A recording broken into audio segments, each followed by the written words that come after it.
Welcome to my YT shorts. আজ একটা landscape colour করব, সেটা খুব সহজেই করব। এটা হচ্ছে এটা ব্রিটিশ ওয়াটার কালার পদ্ধতিতে এটা কালারটা করা হবে।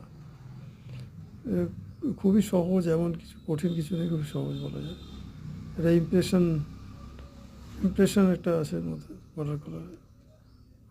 সে একটা ড্রয়িং সেন্স থাকলে এটা করা যায়, আর কালারের ব্যাপারটা থাকলেই হয়। এটা আমাদের ফার্স্ট যেটা মনে রাখা সেটা হচ্ছে লাইট টু ডার্কে যেতে হবে।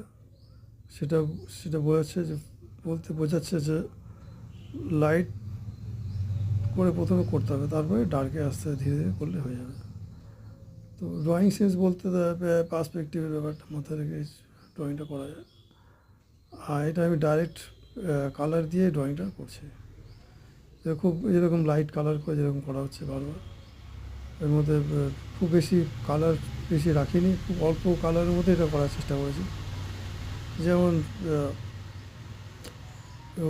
ওয়ার্ম কুল কালার আর ওয়ার্ম কালারের মধ্যে ব্যাপারটা করেছি। তো যাই হোক, এটা জাস্ট এটা খুব সহজে ইমপ্রেশন টাইপের আলোটাকে রেখে ছবিটাকে কমপ্লিট করেছি।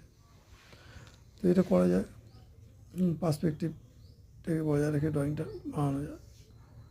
তো এটা দিয়ে এটা water colour, western water colour টেকনিকে এটা করা আসলে। এটা ব্রিটিশ ওয়াটার কালার টেকনিকে খুব সহজে সেগুলো করে, খুব চটকদারি হয়। এই কাজগুলো করতে পারলে ঠিকঠাক করে, এটা হোয়াইট মিশিয়ে করা যাবে না, ডাইরেক্ট রং দিয়ে সব কিছু করতে হবে। হোয়াইট ছাড়া, তার যেমন পেপার হোয়াইট ছেড়ে যেরকম আলোটাকে রাখা যায় এইভাবে করতে হবে। খুব খুব ভালো লাগবে সবসময় যে কোনো কাজ করতে পারলে। পার্সপেক্টিভ